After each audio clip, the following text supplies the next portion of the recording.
Coming to you live from my apartment, it's Rob has a podcast, and now here's the guy who's been awake for 36 straight hours podcasting, Rob Cesternino. Hello, everybody, and welcome back to our Big Brother Canada recap. We're down to just 4 people in the Big Brother Canada house and Brian Lynch. We are less than 1 week away from crowning a winner of Big Brother Canada 2014. How excited are you? I am very excited, Rob. Yeah. Brian, is Adele being a big baby complaining about being awake for 36 hours when you've been awake for 3 months watching these Big Brother Canada live feeds straight? No, because I don't think I've ever been awake for 36 hours. Plus, I don't think Adele was really being a big baby. I mean, he didn't really complain that much. He stayed up and tried to entertain the feeders, which is all you can ask of anybody in the house. Brian, is it true that a person is legally insane once they're awake for 36 hours consecutively? I mean, I don't know.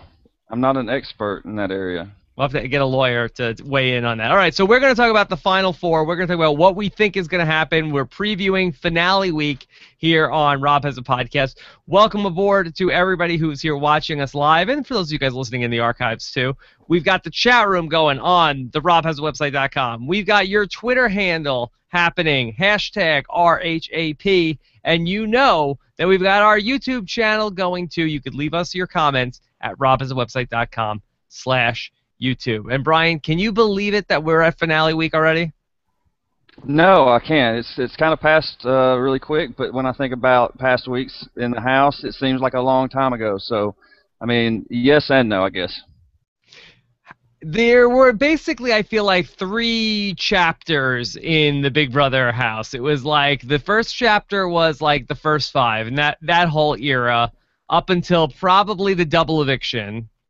And then, like, around that point in time, then we had basically from, like, Arlie going on the block and Allison and maybe, like, 1 vote. There was, like, a short middle, and then I feel like this endgame has been going on for a long time. Yeah, and I mean, it seems like that Neda and Jon have really, especially Neda, has really been in control of the game for quite some time when she really didn't have control of the game at the beginning of the season.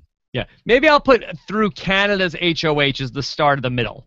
And then, like, the middle starts with Arlie splitting off and whatever, and then the middle ends at the time that Allison gets evicted in the double eviction. And then we've sort of had this final third chapter playing out right now, and basically it's just been, you know, Neda moving pieces around the board. Yeah, I totally agree with that. Canada being HOH was definitely the catalyst for a lot of change in the house. It really shook things up. Really shook things up. All right, Canada is not a floater. That's one thing that can be for sure. Canada is not a floater. Yes, but Canada cannot be targeted either, so. Yeah, Canada can't win any comps either. No comp winning. All right, so Brian, now that Adele is out of the house, is there an opening now for Canada's boy? For Canada's boy, I don't know. Are you applying for that position, Rob? I feel like that I would be a great Canada. Let Rob Cesternino be your boy. How about that? Can I take the role of that Adele has left open? Should Rob Cesternino be Canada's boy from now on? You gotta get the lines. You gotta be like, "Wake up, Canada! Wake up! Wake up, Canada! Come on! Come on!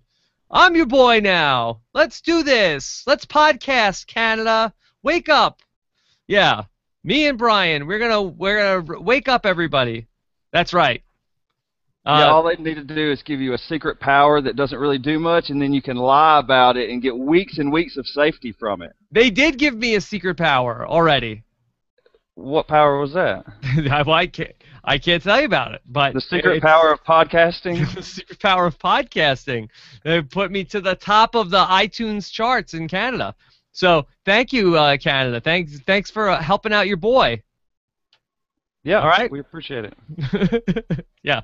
Chris Berger says, good try, Rob, but you're still behind Nate. I'm behind Nate in the running for Canada's boy? Oh, he's been pro Nate the whole time, though. We've discussed this before. Yes. All right. All right. So let's get into it. First, let's talk about the week that went by, and then let's talk about what we have going forward. So, of course, Adele ends up being the one to go home, and this was really the week where it was official that Neda kind of started to pull the rug out from underneath Jon. I'd love to get your thoughts on this playing out, and Jon starting to realize just how much of a shark he's playing with. Well, John's starting to realize it. I mean, I think the best move for him would have been to put Netta on the block, but of course he was scared that something might have happened and she might have been voted out. I'm guessing is the reason he didn't do that. So I thought, yeah, Netta, you got to give Netta credit for surviving this week because I think this was the week to get her out. I think now she doesn't have to do anything. I mean, is she even going to throw this veto? It may be a situation where she really doesn't have to do much to get to the finals, I don't think. Do you think that it was possibly a fatal mistake for Jon not to put Neda on the block this week? No, because I still kind of feel like he's in a position where he should win out. I mean, there's really no other option for him. Now especially that Adele's gone. And even then, if Adele would have won HOH, Adele couldn't offer him protection. It's really the power of veto winner that's got all the power this week. So are you feeling confident that we're going to get to a Jon and Neda final two in just about 6 days from now? Jon needs to win that veto. I mean, if Heather wins the veto, I'm pretty sure she'd evict Jon over. Well, we need to. I'm trying to skirt here without spoiling. All right. Well, you know what? We've only got 6 days left, so if you don't want to be spoiled, I don't know what you're waiting for. So I'm just gonna hit the buzzer because I haven't gotten one complaint the whole season of I'm just watching the TV show. You spoiled me. Okay. So let's get into it because I get spoiled before I even get to watch the episodes. I get an email from somebody in the PR team on Big Brother Canada that says in the subject line, "Guess what? Adele just got voted out." So I get spoiled before I get to watch the episodes anyway. Okay, so let's talk about it, Brian. Who's the HOH right now? Okay, so Sabrina won the HOH. How did this happen? Tiebreaker. It was a before and after comp, so she beat everybody else in knowledge. So was it thrown to her, or she actually won it where other people were trying to get it? Okay, according to Hamster Watch, it was a tiebreaker thing, I think, between her and Neda, which, I mean, I don't know. I mean, we discussed whether or not Neda might throw this competition, but I don't think she would have thrown it being in a tiebreaker with her, do you? Or maybe it was Heather. I'm not sure. Okay, so what would Jon have wanted this week? Who would he want to have gotten out of the house this week? Heather. At four. Okay, so he wants to get Heather out. Who would Neda want to get out? Who does Neda want to get out? Yes. Well, I mean, I guess she wants to get Heather out, but I'm almost thinking at this point, does she just cut from her strategy and try to win the veto and then get the power for herself? And if she does that, would it be beneficial for her to cut Jon at that point? If you understand what I'm saying. I hear what you're saying. I'm wondering though, Brian, I feel like after hearing about Sabrina's strategy, talking about how, you could beat me so easily, like, I'm starting to feel like maybe Sabrina does have the votes to win this game against some of these people. I wonder if is she a bigger jury threat than Heather is? I mean, I don't know. I guess it depends. Yes, probably so. Whose votes would Heather be getting? Depends on who she's going up against. If it's her and Sabrina? If it's her and Sabrina, if it's Heather and Sabrina, Heather and Jon, Heather and Neda, how many people are definitely votes for Heather? I mean, I think all of them would be votes for Heather, right? The sloppy seconds would all vote for Heather over Sabrina? Yeah, I mean, you got to figure Adele wouldn't vote for Sabrina. Jon and Neda might vote for Heather. So that's 3, and then so you get Canada mixed in there, and so it's really that could be come down to Canada's vote. So I would figure that Heather would win that. All right, that's fair. Heather could probably beat Sabrina, but I kind of feel like Sabrina has a decent shot against almost anybody else. Yeah, and that's another thing. We haven't really talked about how these jury arguments are going to factor in, and literally it comes down to what they say and what kind of game they bring to that, and anyone can either bomb their entire game or make their entire game in that situation as well. So one thing we know, Sabrina is going to be in the final 3. Give me the percentages. So now give me the rest of the pie chart. Percentage that Jon is going home this week. Oh, wow, 67%. 67%. See, I'm not factoring in the percentage of him winning, the possibility of him winning. Oh, winning the game or winning the veto? Winning the veto. I'm well, saying you include the 33%. What's the probability that he wins the veto? It's 25%, but you got to figure it's higher for him, don't you? Higher than him, yeah. So I guess 50% chance that Jon goes home. 50% he goes home. And then where do you split up the other 50% between Heather and Neda? Heather's the other 50%. And Neda, 0% chance she goes home. I mean, you think about it. The only way Neda goes home is if Heather thinks that Jon is a bigger threat than Neda, or Jon thinks that he would rather evict Neda over Heather. That's the only ways that Neda goes home. And I don't see that happening either. How pissed is Jon at Neda for sending Adele home? I mean, he's over it now at this point. I mean, see, he was really pissed off about it and making a big, huge deal about it and crying over it, and everybody's feeling all sad about Neda turning on him. But what he was asking her to do was sacrifice her game for him. There ain't no difference in that. Mm-hmm. She was doing what was best for her game because it was her vote, and if she did what he said, then he would be controlling her, and I wouldn't like that at all. As a Neda fan or as Neda? As a fan of great gameplay. Okay. I mean, I see her as the game player that should win this game. The big move right now would be getting rid of Neda. If you can get rid of Neda, you deserve to win the game. Okay. So let's talk about some of the things that happened during the week, and let's go into they had sort of a really crazy, I don't want to call it a competition, but an activity in the house. And they have a lot more activities on Big Brother Canada than they do on Big Brother US. And so this week's activity was was there a name for this task? Oh, was this the family? Yes. What would you sacrifice to have 2 minutes with a family member or friend? Yeah, it was like the impossible decision or whatever. Okay, so everybody elects to see their family members for 2 minutes. But Brian, I felt like as I watched this, I felt like some of the punishments seemed much worse than other of the punishments.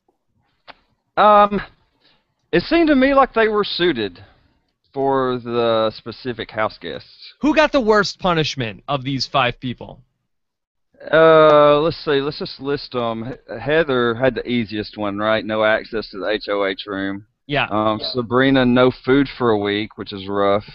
Adele, no sleep for 36 hours, which is really rough. And then Neda had to give up all her stuff, and then Jon had the solitary confinement. Yeah. So I would say it would be between... Let's rank them. Power rankings for punishments. Okay, what is the easiest of the punishments? The no access to HOH room. No access HOH. Okay. Then it's Neda's losing all of her personal belongings. Losing belongings? Okay, I might disagree a little bit. What do you have number 3? Solitary confinement. Okay. 2?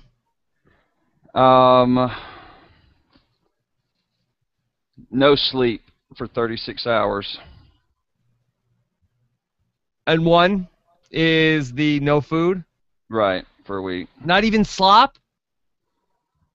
Well, yeah, it was slop, basically. Oh, see, she's a have-not. That's not the toughest punishment. Well, yeah, well, it didn't really affect her, but, I mean, I don't think I would...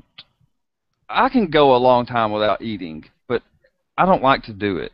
And out of all of these things, I don't care. Yeah, give me 36 hours away from everybody. That's fine.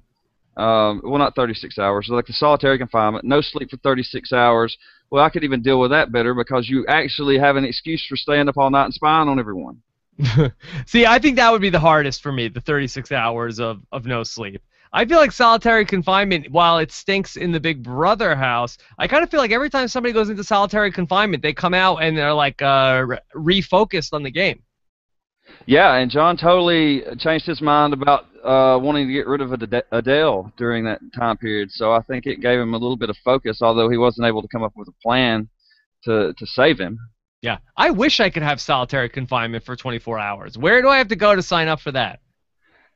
Um, I guess to Casting Incorporated. Yeah. I would, if I had the power of veto in the Yankee swap, I would trade it for 24 hours solitary confinement. That's what I would do. I would want dance like the solitary dance party. Yeah. That would be awesome. That would be good. Okay, so everybody ends up picking their family visit. Did you feel like, get anything that changed their strategy at all from their family visits? I don't know. I mean, Neda's sister told her not to get cocky. Yeah. And I thought that was borderline. But other than that, I didn't really see anything. Did you? I felt like also John's dad was like, "Good job. You're doing a good job. Good to just keep going." Yeah, they're basically verifying their questions for them, right? Yeah. I kind of felt like that some of the people that were on the bottom, though, I kind of felt like they could have used like a kick in the butt from their loved ones. Oh, like Adele or Heather, yeah. Yeah, we'll say Heather. I mean, do you want to talk about Heather's? Yes. I don't think there wasn't much to that. I mean, it was more emotional seeing her going in there, and then it was just like a normal conversation, and then it was over, and she left, and then she started crying. It was really emotional. Yeah, Brian, once people stopped picking on Heather, I feel like there wasn't much there with her the second half of the season. Hey, I have to give it to her. She's made the moves that she's needed to make to get there. She was in a very bad position. Yeah. She was in a bad position this past week. She was going home, and she knew it, right? She knew something was up. She wasn't buying what Jon was selling. He was getting all butt hurt because she wasn't buying it. But that's the game. She knew that she saw right through what he was doing. He kind of convinced her, but she won that veto anyway. She wasn't taking anyone's word for it. I just felt like personality-wise, I felt like that, she seemed like a much more interesting character earlier in the game when she was getting picked on. And then really since then, she's kind of been a non-entity in the house. Yeah, it's bad when you say she was a much more interesting character when she was being picked on. Right. Yeah, but at least she had a story, whereas now I feel like she doesn't have a story. Really, since she won HOH, I feel like she kind of peaked there, and then she's just sort of just been like a, I don't want to say Gen City-esque, but she's just really seemingly existed in the house.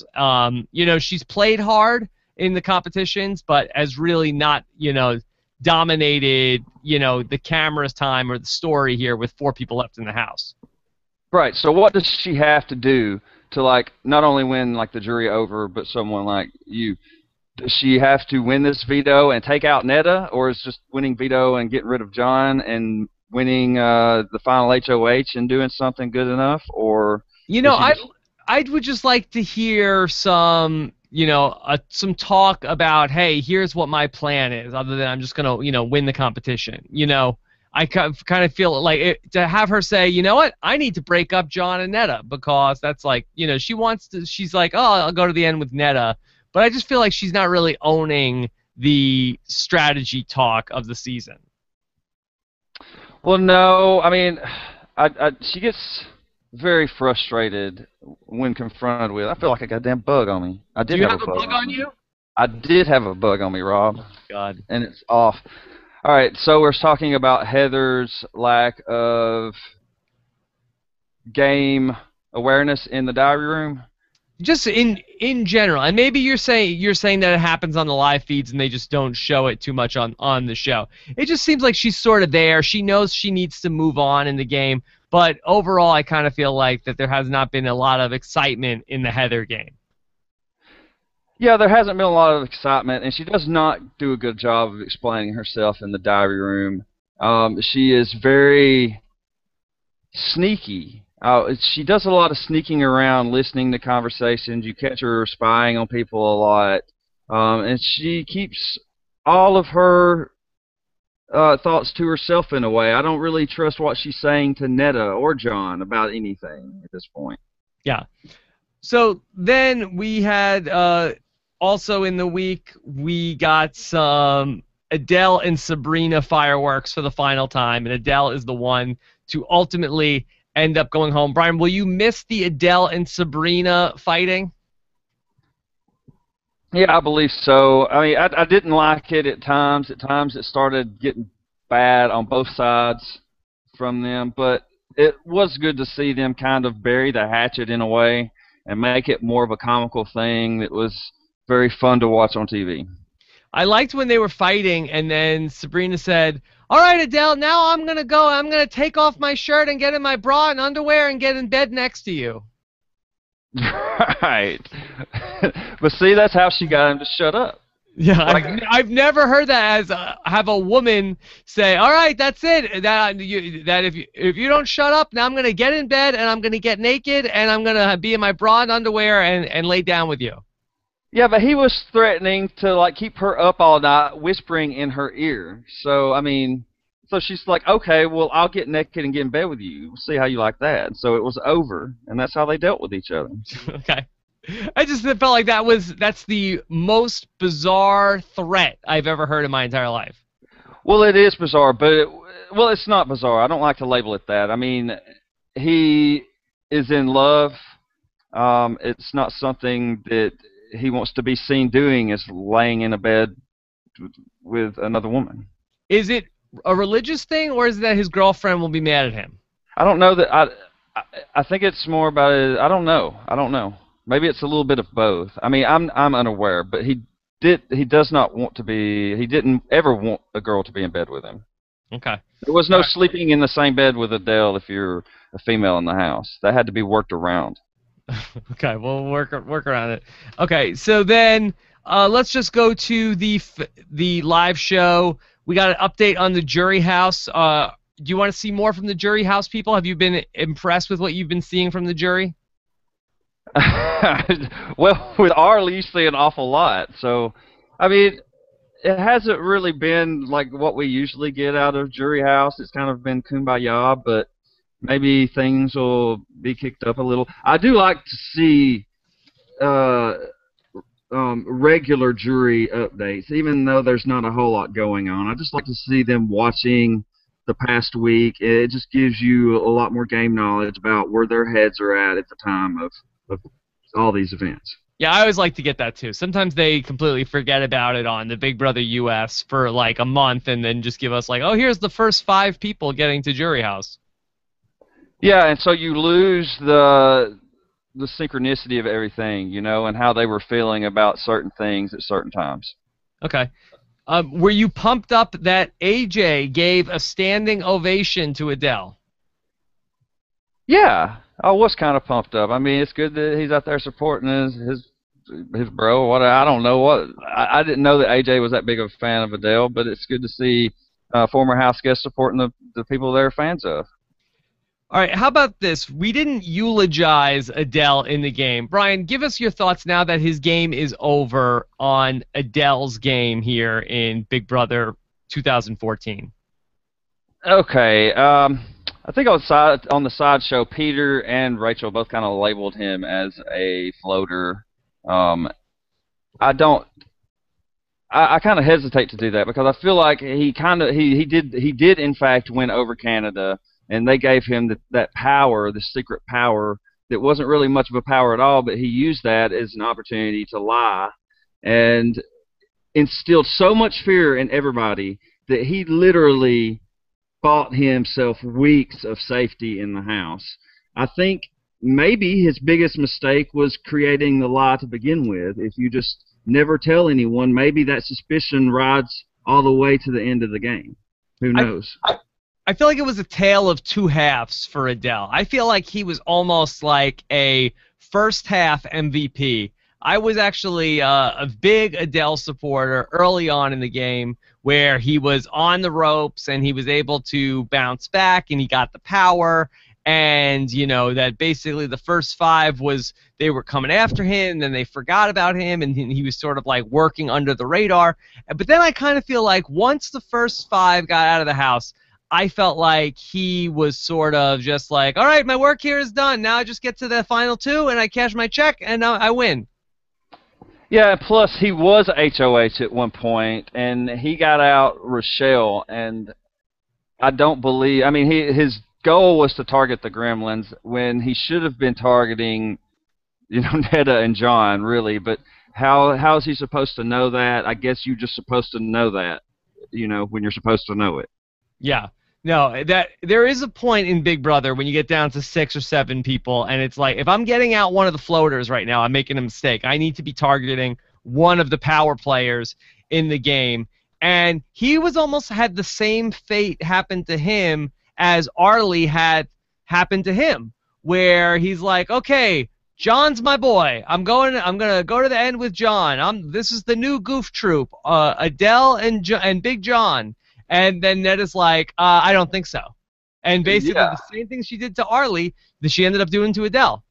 Yeah, she takes out her little knife and she carves them up real nice and sends them on their way. Yeah, Jon is not allowed to have friends, okay? People in the Big Brother house, only Neda. That's his only friend. Yeah, he's just her big baby. Yeah, he's her big baby, and that's it. So Adele, who was there for that Arlie thing, I feel like should have had his eyes open to, at the end of the day, that Jon is going to do what Neda wants over what Adele wants. Yeah, but Adele did see it coming before he was nominated. He realized that, oh, well, this is going to be a big thing to try to get him to nominate Neda and not me. And at that point, it's too late. At that point, it's too late. He wasn't able to make the case. But the great ones see it before it's too late. Yeah, the great ones have the whole game set up to where they can go walk into Final Four and not win anything and have people drag them to the end, and then they expose their game as like how they manipulated everyone, and everyone's like, oh, wow, really? And then they all vote for that person. If Neda ends up winning this game, okay, where do we think that Jon's fatal mistake came from? Who? What was the point where he zigged when he should have zagged? I mean, is it going to be not nominating Neda and he nominated Adele? The thing is, if he would have nominated Neda, 2 things about that. One, okay, he would have kept Adele safe, and then that would have really forced them to vote out Sabrina this week, because Adele would vote out Sabrina, and then Heather would also vote out Sabrina. So that would sort of force that Sabrina would be gone from the house. And now, or I guess you could also have the case of, if you put Neda on the block, you best get her out of the house. So there's really 2 parts to that question, had he put her on the block. But if you said at the very least he just keeps Adele safe, and now Sabrina is not in the house, she would not be the HOH, and so the HOH would either be possibly Adele, and then you had either Neda or Heather. And I guess we would need to find out who was going to be, who came in second in that task, because it probably wasn't going to be Adele, right? Probably not. Probably not. I mean, so either Neda or Heather would be the HOH now, but it really would come down to who was going to win the veto. Right. So, I kind of got lost there. Is there a question I can respond to in that? Well, I'm just saying that if Jon had taken, if Jon had put Neda on the block and kept Adele safe for another week, would he potentially be much better set up this week if the game board did not have Sabrina on it and had Adele in her place? Yes, Jon would without a doubt be better off with Adele in the house than Sabrina. Also, he's been talking lately about how he should have kept more guys in the house, period. So he may think that uh, getting rid of Arlie was a bad move at this point because of how he's being manipulated by Neda now. Yeah. He may have a lot of second thoughts in the 6 days from now about where he might have gone wrong. Yeah, but he needs to get over that and just put all his effort into concentrating on these comp wins and then come up with some kick-ass strategy for the jury argument. Yeah. You He's know? got to win comps and then take whoever is there, to whether it's Heather, whether it's Sabrina, in the final 3, and not take Neda to the end. That's his path, clearest path to victory. Yeah, plus he's got an advantage, I think, with the Canada's vote for the winner too. So I think between the 4 of them, I think it's either him or Heather, right? You would think so. And you know what else I think? I think if you're Neda this week, I think you got to get rid of Jon this week. I think Jon needs to be the target if you're Neda. You can't risk that he gets to the final 3 and wises up and potentially doesn't take her to the end. Okay, so how do you go about doing that? Do you just throw it and hope Heather wins, or risk Sabrina winning and then either forcing you to, or risk Jon winning and then making the ultimate decision, or do you go for POV and then do it yourself? I think go for POV and do it yourself. I think that's probably what she needs to do. And even if she doesn't get Jon's vote, she can stand there with the bloody knife and say, I did it to Jon. He was the biggest threat still in the game, and I took him out. If you guys think I was a floater, you think I did nothing, you guys were sleeping. And I got all of you out of the house, and I took out Jon, and I should be the winner of Big Brother. Yeah, I would vote for you. Yeah, yes. If you don't vote me, I'm killing you next. Don't go to sleep tonight. Sleep with one eye open the rest of your lives if you didn't vote for me. I kind of feel like if she risks going to the end with Jon, that's the only way she doesn't win the game. Yeah, I guess so. I mean, I don't really see her. I think she can. No, I think she wins, like, no matter what if she's sitting there in the final 2. I think it doesn't matter what Jon says. Neda's going to have a response for it. She's going to be able to claim that all of his supposed great moves that he thinks he made were all her moves, and she's going to be able to explain that. Okay. All right, well, let's see what happens. Let's start getting into some of your questions as we talk about this. Anything else from the live feeds that you want to hit on, Brian, before I get to questions? No, we can go on to questions if you want. All right, let's talk about from Cesternino. Who's the best person to win the Power of Veto this week on a viewer's standpoint? Which winner will provide the most entertainment? This is a good question. Okay, so as a viewer, what do we hope happens? For most entertainment, I think Neda winning and stabbing Jon in the back. Or maybe even Sabrina winning POV and forcing Neda to make the decision to stab Jon in the back. Yeah. What's the least interesting?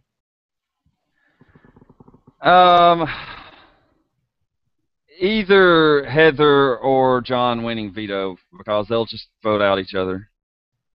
Well, so right? Jon would definitely go to the final 3 with Neda. I mean, if you're Jon, why keep Neda around? Because Neda has brainwashed him and made him think he has to keep Neda around? I think so. He may not. He has discussed. Like, I've seen this video. Someone sent me a video of some extended diary room something where he was saying, well, going into final 2, he might rather go with someone like Heather than Neda, but he still wanted to go to final 3 with Neda. So based on that, he would still take her to the final 3.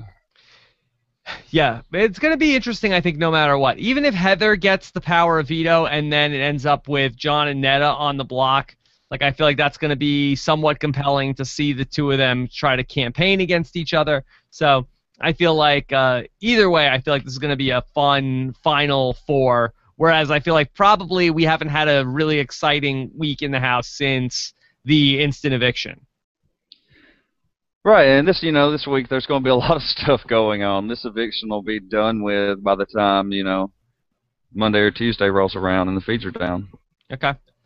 So this is from Darth Shady wants to know, here's a question for Rob and Brian both. Spoiler alert, I'd like to know if you guys are at all surprised that Sabrina won HOH, and how much do you think this will make for good TV, Brian? Do you think this will make for good TV? This will make for good TV, Rob. I'm not really surprised. Do you want good TV? I want good TV. She will give you good TV. No, see, Amanda was here talking to us, and I was kind of kicking Sabrina's chances at winning anything, and she said, watch. As soon as you think she won't win something, she'll win something. And so I kept that in my mind, and when she won this HOH, I thought about Amanda telling me that she was going to win something. Did you see on Twitter this week, Amanda tweeted something about basically talking about her interview with us, and she was like, didn't I call that? But what did she call? Did she call? I couldn't figure out if she was calling that Heather was going to be the target last week, or that Heather won the power of veto. I thought she was. When did you see this? She had tweeted during the week last week. She's like, didn't I call on RHAP about Heather? Like, and I didn't know what part of Heather's game. Maybe you guys in the chat room know. I don't know. I don't know. All right, we'll look that up. Okay. But Amanda's right about everything, Rob. You know. that is true. I've heard that.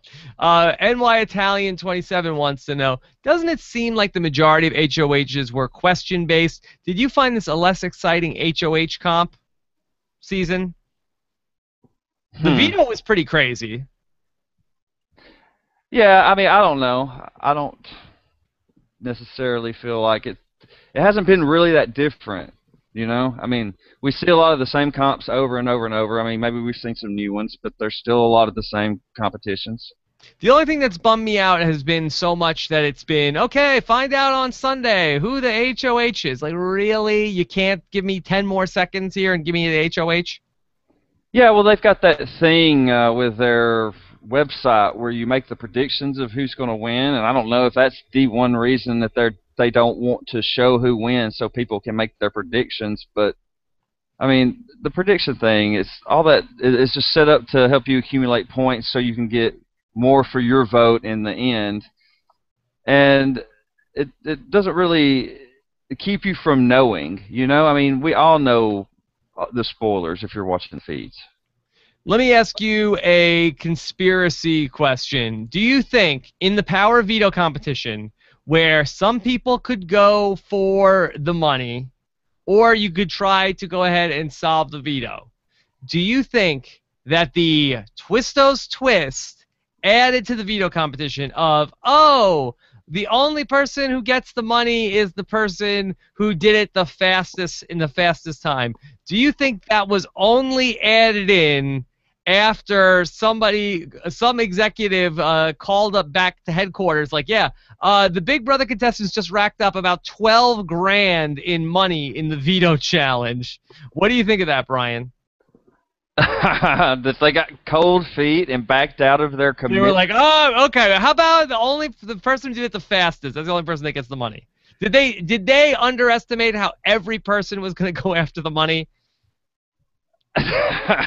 No. I think if they had to go in with that plan, right? They wouldn't say, "Oh my God, they took too much money." Why not tell them? Why not tell them that rule? Have you ever seen a veto competition where by the way, we didn't tell you, and there was a different rule that, it's a twist to this? Brian, has that ever happened before? Well, we've seen these competitions in Big Brother US where they go in and they offer them certain things for a certain amount of money, and then the people accept it, but then only one person wins it, right? Yeah, but they tell them that up front. Did they do that with Bunky? Oh, I don't know. I don't know how much money Bunky got. But I felt like this was, to me, it's like, oh, we didn't realize we were way over budget on this. We didn't realize Sabrina, Jon. Did Adele go for the money? No. Adele did exactly what Heather did, just started grabbing stuff and doing it. I'm surprised. I mean, he had to have been really close. I don't know. Raymond King says the show didn't show it, but Heather went after the money too. She had money cards on her letter table. That had to have been over 10 grand that Twistos was going to have to pay out in the money on that. Well, I thought the max was $3,000, right? So yeah, but I think 4 people got it. Well, there was 5 people playing. Yeah, so I don't know if Adele it did. even more than that. Yeah, it could have been even more. So I think that they changed it up after the fact. A mile away wants to know: do you think that if Jon or Neda win veto, they'll vote to evict each other? I'm guessing Neda votes to evict Jon. Jon doesn't vote to evict Neda. Yeah, I think that's probably the case, and I think that's probably why Neda's a better player than Jon. Yeah. I think that's the case. Brian, okay, we both agree Neda was the best player this season, correct? Yes. Who's the second best player this season? You know, people are gonna get on to me because I kind of want to just say Arlie because she took him out. He was the other big threat. Oh, here's your Twistos twist. Joining us here is the winner of Big Brother 14. Here is Ian Terry. Ian, how are you doing? Good. Did I just come on? Yeah, you're on. You popped in. That's why I figured I'd send you the invitation. If you came on, you came on. And so here he is. And so Brian, you get to talk to Ian Terry for 2 minutes, but then we're gonna take away your internet access for a week. Okay, go. See, oh my God, Ian, I love you so much. I had the screen up and I didn't have it on the actual screen, so I thought that I was on the show for like about a minute, but it was being ignored until I realized there was another accept to even show up. So yeah, Ian, before you popped in, I was saying to Brian that I felt like the twist in the Twistos veto competition was added only after they realized how much money they were going to have to pay out to the contestants. Did you think that was in there the whole time, or do you feel like that somebody panicked when they realized they were probably into 5 digits in prize money in this challenge and gave it only to the person who did it the fastest? I think it was probably whoever did it the fastest the whole time. I mean, typically you have to do that kind of thing. You have to finish first, right, in order to get to keep your prize on like Jeopardy, you know? So I wouldn't doubt it. Okay. All right, so Ian, we have been talking a little bit about the Jon and Neda dynamic. I'd love to get your thoughts here on Neda's game with about 6 days left to go in Big Brother Canada 2. I think she's a standout. I think she's a very good player. Definitely, you know, I think she's probably better than Jon. It seems like she's been losing control slowly, but I definitely think she's the standout of this season. Yeah. And I had asked Brian right before you came on. I said, okay, we all agree Neda is the best player this season. Who is the second best player this season? Jon. Jon. Okay. Brian was tempted to say Arlie. Arlie, I would say, is probably your number 3. I thought it was Paul. Ah. The guy had an alliance the first night. That takes skill. Oh, yeah? Yes. Yeah, no, a lot of skill, yeah. No, I'd probably say Arlie at 3, and then I might even say maybe Sarah at 4, maybe. Ooh. Okay. Yeah. Very good. All right, so let's bounce around a few more questions. Taylor Cotter has a question for Brian. Do you think that Neda and Jon will fall in love someday? Do you think that's going to happen, Brian? Is this going to be maybe not right now, but could this be like in a couple years, like a Danielle and Dominic? No. They're not going to fall in love. They love each other, but they're not going to fall in love. That would be like Neda's going to fall in love with Ian? Luke and Leia doing it. They're brother and sister? Oh my God! Oh, talk about a Twistos twist. They act like it, you know. I mean, seriously, it legitimately seems like a brother and sister kind of relationship. Okay. Ian, you agree? Yeah, I say more brother and sister. It'll probably be like I don't know who's going for like AJ, Mertz, me, countless others. One of them people. Mertz, you said? Yeah, I think Mertz is the front runner, actually. The front runner to marry Neda? At this point in time, yes, I would say so. Oh my God, who saw that coming? Another Twistos twist. Michael Norris says, is what Adele said true that if you are nominated this late, you're pretty much out, or is it always still a 50-50 chance? Okay, this is a great question to have Ian Terry to ask. What? So, being nominated at Final Four, how much of an indicator is that you are going to be the one to go home? Do you have odds on this? Well, let's see. Well, two people are nominated, and I mean, one survives. So, I mean, it's all depends on who you are on the block, who you're against. I mean, yeah, 50% of that block survives. I wouldn't say that if you're nominated at Final Four that it's gonna. I mean, tons of people have been nominated at Final Four and gone on to win the game. It's pretty common. I don't think it's really that let me big a rephrase deal. the question. Is there any significance to being nominated at the Final Four, or is it completely dependent on the veto? The veto is all that counts, right? The nominations mean absolutely nothing. In fact, I really hate that they even bother with like pre-veto nominations at that point. I mean, I think it just should be one person, HOH, like you're playing for basically immunity, and veto is you're playing for the right to vote, or if you're the HOH, the right to pick who votes. Okay. Let's do some more questions. Ceston 100, did it help Neda's endgame when she accidentally slipped to Adele that he was going on eviction night? Brian, tell us about this. What happened there? That she accidentally slipped to Adele. Did she accidentally tell Adele that he was the one going home? I mean, I didn't see that. I mean, did Adele know? Did. He did know. I mean, he read the tea leaves, so. Okay. I mean, it's possible that it was slipped to him, but he knew before it was slipped to him that he was going. Regal Harmon wants to know, who do you think will go up besides Jon this week? All right, so we're pretty sure that's going to be Jon on the block, and again, the nominations are pretty insignificant. But Brian, who do you think is going to be alongside Jon? Yeah, Jon's going on the block because he told Sabrina it doesn't matter who she nominates, and she could nominate him, and it was fine. And then Neda and Heather played rock, paper, scissors for the other nomination, and Heather won that. So if Sabrina does what was fixed out by this game, it should be Jon and Heather on the block, which it doesn't matter. Right. It means nothing at that point. Balester Bailey wants to know, did you see any way Neda does not make the final three? Is that possible? Ian, what are the odds that Neda does not make final three? At this point, it would require a lot of comparing of notes. As of yesterday, I thought there was a chance that she could end up not making it, but it seems like, from what I'm understanding and reading online, is that Heather and Jon would both take her with the final three if they win veto. Obviously, she wins veto, she guarantees her own safety. So there you go. Okay. All right, let's go to Patrick Caro. Is Sabrina the only one that would vote out Neda if she was the solo vote? What do you think of that? Brian?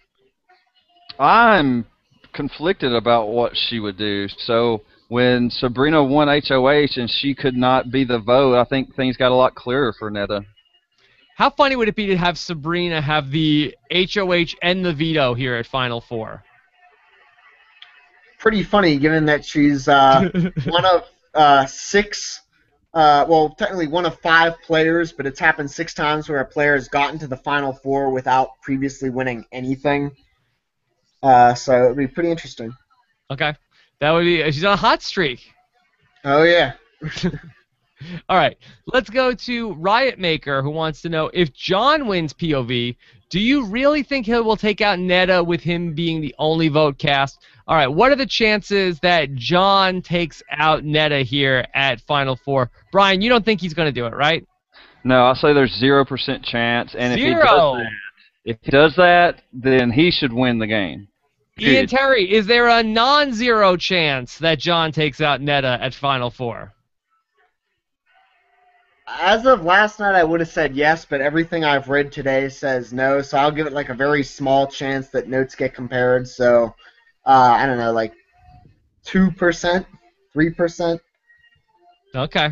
All right, so you're saying there's a chance. A small one, yeah. Okay.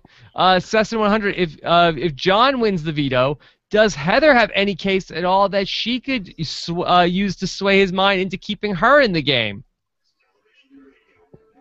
Yeah. I don't Yeah, know. there's. In the battle of wits of what Jon should do, I'm gonna take Neda.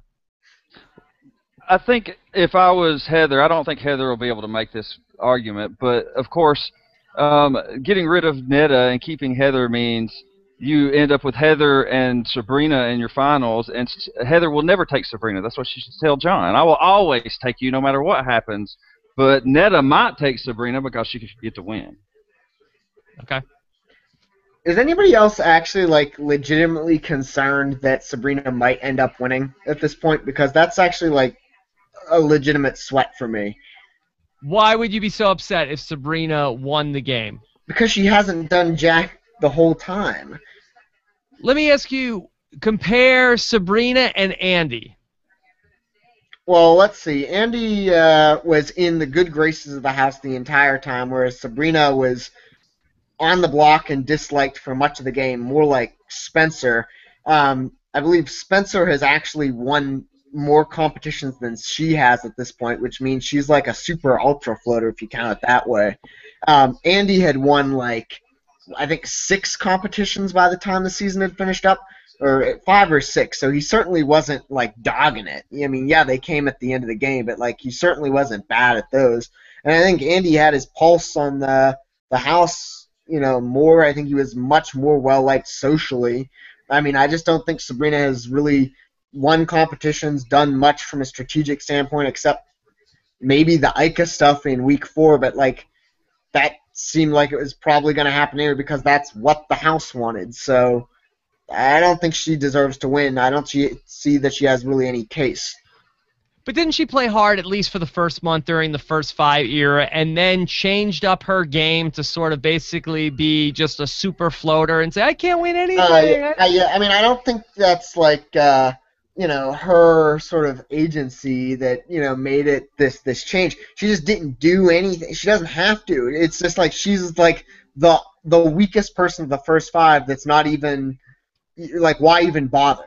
But right? I have to give her credit for that she adapted her game from she's not playing the same game that she was in the first month of the game. Right, because she doesn't have the means to do it. If she had at least an ally or 2 in there that's somewhat useful, she could have done that. But with the first 5, that's what it was. With Sabrina, the reason that she's not with Kenny, Sarah, Andrew is because why bother? It's not anything else. It's not because she's a good player and was able to evade it. It's not because she changed her game. It's just because she was just like the one person left, and it's just there's other things to deal with first. And there's no case for me as to why she should win. No comps. One comp win up to this point, and it just came yesterday. No, not much strategic work other than the Ica stuff, which is what the house wanted anyway. And she's not been well liked ever since the whole started when the first 5 dissolved. And the reason she was first 5 is just she happened to be in the first group to walk in the house. It's not like she did any like sort of active, I want to get these 5 together. It's just like, hey, there's 5 of us in here now. We should work together. I don't think it was her that started it, was it? I don't remember. I think it was Kenny? Was it Kenny and Andrew's idea? I don't know. I feel like you could just as easily be describing Sandra Diaz-Twine, a 2-time Survivor winner. Yeah, I could. That's actually a great comparison. Yeah. That's why he's scared, Rob. That's why I'm concerned. Brian, would it be a major buzzkill for you if Sabrina won the game? No, I mean, she's not the lowest of the low. Ian, don't you like good TV? Yeah, I like good TV. Do you want good TV? Is that what you want? Is that what I you like want? good TV. Yeah, I don't think Sabrina's good TV. I don't find her amusing. I don't like. She's not someone that I love to hate. Like Andrew, that was someone that I love to hate. Sabrina is just like, yeah, this is annoying. I don't like to watch this. And the other thing is, the only flaw with Neda's game so far could also be said about Sabrina, I believe, because let me just make sure before I go out and say this, that I believe that in week 3, I believe Sabrina did not have a pulse on what was going on, if I am correct. Yeah, no, Sabrina and Neda. The only thing is they did not. They were on the wrong end of that Paul Heather vote, so they clear, at least to me, I don't think those were like respect votes or anything for Paul. It's not like that was like a sympathy vote. They actually thought Heather was supposed to go there, so her finger hasn't really been on the pulse of it the whole time, so you really can't even make that argument. You could say, yeah, she knew what was going on. She doesn't. Well, Neda had one slip up, so did Sabrina, but I think Sabrina's been a lot. She's been more dogging it than Neda has. Yeah, Sabrina knew what was going on that week, but Neda didn't. What's that? Sabrina did know? Definitely knew what was going on. That was her plan. It was her plan for Sarah to throw her vote, but she was going to stay loyal and be the mole in the group of girls.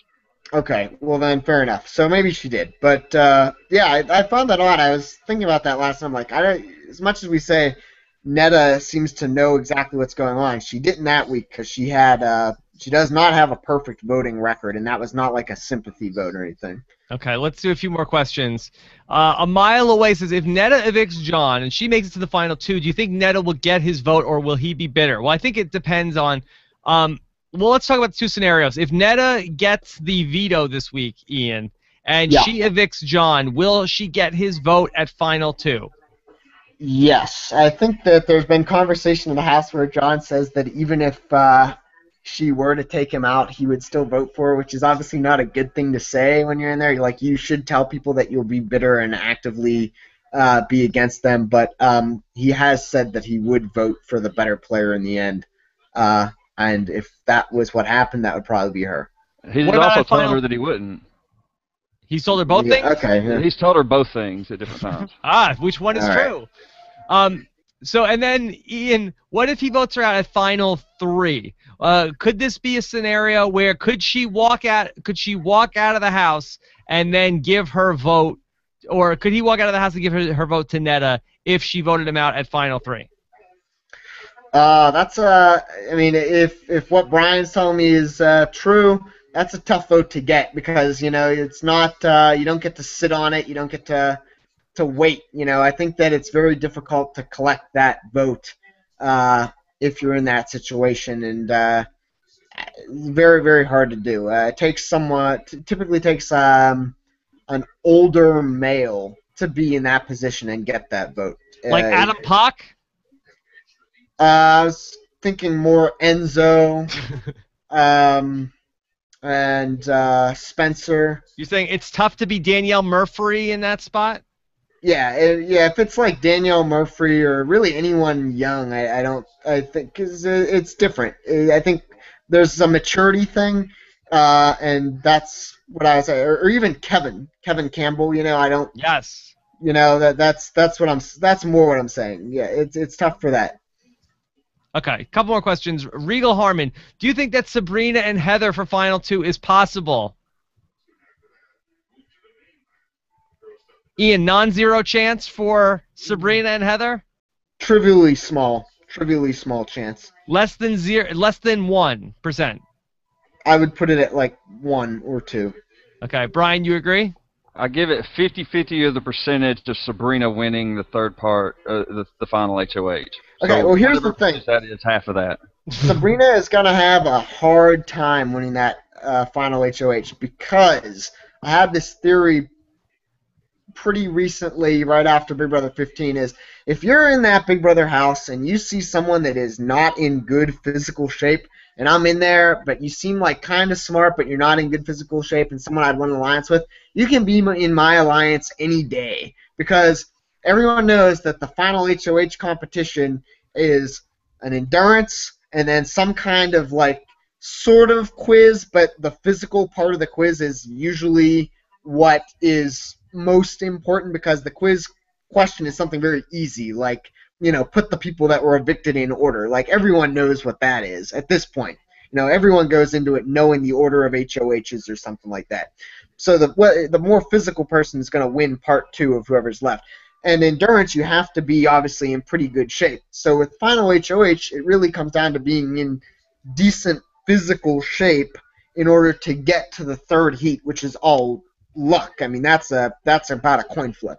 Ian, if Dan Giesling put on 100 pounds before returning to the Big Brother house, would you make a final two deal? I mean, I definitely want him around because he's gonna have a hard time in that HOH competition unless he can talk both of us down off the fishing pole again. I mean, that's the thing is if you are in that's the thing. Adam Pock, perfect example. Spencer, another perfect example. 0% chance of ever being the final HOH. Which means that for that type to win the game, they have to be taken to the final two, and also, they have to have someone take them to the final two and then beat the person that took them there, which is very, very difficult to do. It's only been done really once, technically twice, where the person that has sat out part 1 and 2 gets to the final two and goes on to win, but it wasn't supposed to happen in Big Brother Canada 1 with Jill. The only other time it really legitimately happened was Maggie. So, yeah. Okay, so you're saying that your Big Brother allies are worth their weight in gold? Pretty much. If you got someone that can win the quiz comps but is going to do pretty badly in a physical competition, if I'm building my ideal alliance of 4 or 5, I want the person that's going to be able to do well in the quiz HOH to keep me safe, but I also want them to be there because they're going to have a hard time in the final HOH if it comes time where I need to cut them, and the POVs, which tend to be more physical whenever it's sort of the competition within your alliance, I want them in there so it'll be much easier for me to beat them in that physical comp. Ian, would you go as far as to fattening up people in your alliance during the Big Brother season? Would you be putting extra Crisco in the slop or other things like that, sort of on the Mean Girls 10-year anniversary? Yeah, definitely. Maybe that was Joe's strategy all along, was to fatten everybody up, Like a Christmas goose. With turkey burgers. Yeah, turkey burgers. And, Joe's we're switching from turkey to full 70% lean ground beef. Large sandwich. Yeah. Sloppy Joe's tonight. Yeah. Here, the loaded quesadilla where it's this thick, All right, let's 2 more questions. Marco wants to know, what are the chances of Heather winning if she makes it to the final two? Well, we've kind of talked through this before. We feel like she has just about 0 against Jon and Neda, correct? Yes, very little chance. And she has, what do you think, 50-50 against Sabrina? Yeah, I think she would have the upper leg in that vote. The only thing that's scary about Sabrina is that she definitely has the Rochelle vote, right? She definitely has that, and she definitely has who's the other one that she's gonna have for sure? Well, people say she'll get Allison. Yeah, that's right, Allison. I'm not but so at sure the same about time, that, at the same time, she definitely won't get Canada's vote. But she's got 2 votes supposedly in the bag already. But to get the other ones, I don't necessarily see that happen. But the fact that she has 2 votes anyway, that's enough to make me definitely sweat a little bit. Okay. Sometimes people count those votes and they don't realize they're counting this vote ceiling for that person. Explain. Yeah.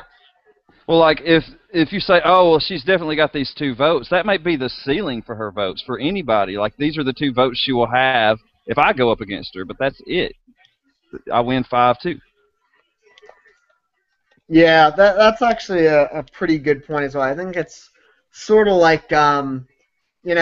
people always say, oh, how was in Survivor Thailand, how was the vote between Brian and Clay so close? It was so close. But those 4 votes that Brian got, Clay was never going to get. So even though Clay had 3, he was never even close to getting that 4th one that he would need to win the game. So that's actually a pretty apt analogy, I think. Okay, one last question. Yeah. Didn't Arlie and Allison look especially close sitting on the couch? What do we think about this? Is Arlie sin a thing? I actually hope so, because this means that That means that Allison is definitely down to, mix it up a little bit and would be good for me in Niagara No, Falls. I disagree. I think what happens in the jury house stays in the jury house. And even if Allison has a boyfriend at home, jury house is no cameras, and Arlie is already naked all the time. That Allison's probably just like, well, I mean, I guess if you're naked already, you might as well, right? There's no who's gonna know? We're the only two people in the jury house right now. They weren't rubbing up on each other while he was all naked, though, right? She was getting away from him when he was all naked. Because the camera was on. That's why you saw it with the camera. She's like, hey, get away from me with that thing when the camera's on right now. Yeah, I mean, I definitely would like to think that she's sort of down to mix it up because it just going up, to finale type festivities and things up in Toronto and possibly things like that. It just means that there's more options available. Jury house is a crazy place. Things happen in those jury houses. Jury have pre-game, or on Survivor, you also have the pre-jury trip. I'm telling you, things happen, and I wouldn't put it past anybody. Good to hear. I'm looking forward to the Toronto finale festivities this weekend, or not this weekend, but this Thursday, which I will be going to. So that'll be good. Okay. What are you most looking forward to when you get up there? Toronto Canadian, the Big Brother Canadian ladies. The Big Brother Season Canada 1 or chicks. Season 2? Season 2, of course. Okay. All right. Well, we'll see. We'll see what happens. So we're going to be back here on Tuesday to talk about everything that happened. We'll be getting ready for another eviction, right, Brian? Yes. Give us the schedule for next week one more time. Okay, well, we got that show Sunday, and they'll do we had the awards thing today, so I'm assuming that'll be on the show Sunday. And then we'll have the special eviction on Wednesday show, and then the finale on Thursday. Okay, 2-hour finale on Thursday? I haven't heard that addressed, but it was 2 hours last season. I remember, we only remember like the last 10 minutes with Topaz, but I remember the 2-hour Big Brother Canada finale being especially brutal. Like I think that they were really that was basically like 10 pounds of show in a 30-pound bag. I felt like it was a lot of packages, and I'm not talking about Arlie. There was a lot of, hey, remember all the crazy things that happened this season? Let's go back and take a look. Like, okay, like really, like, well, I hope, let's not spend too much time with that. They've been mixing that stuff into the past couple of episodes. I would agree. Let's just ditch that and get all the content, straight content. I think it's... I really, I think that the hour-and-a-half finale suits the Big Brother format pretty well. Yeah, I think so. With the final 3, I don't think we need 2 hours here. Yeah.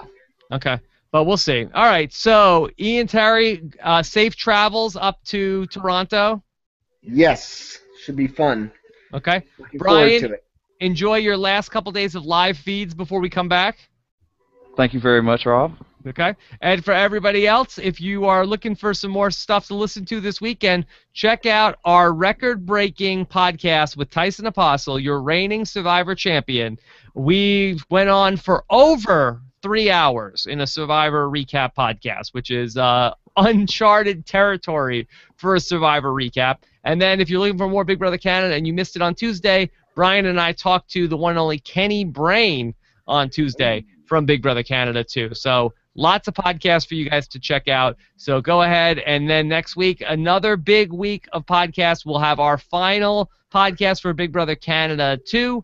We've podcast about the finale. That finale coverage will come to you 1 week from today on Friday, 7 p.m. Eastern, 4 p.m. Pacific. All right, guys? Yeah. Excellent. All right, and to take us out, we'll give you a montage of all of the fun we've had on Big Brother Canada podcast this year. No, not really. Not really. Don't get your hopes up. Thank God. I don't like the America's Funniest Home Videos stuff. Can't stand it. Good podcast, All right, take care, everybody. Have a good one. Bye.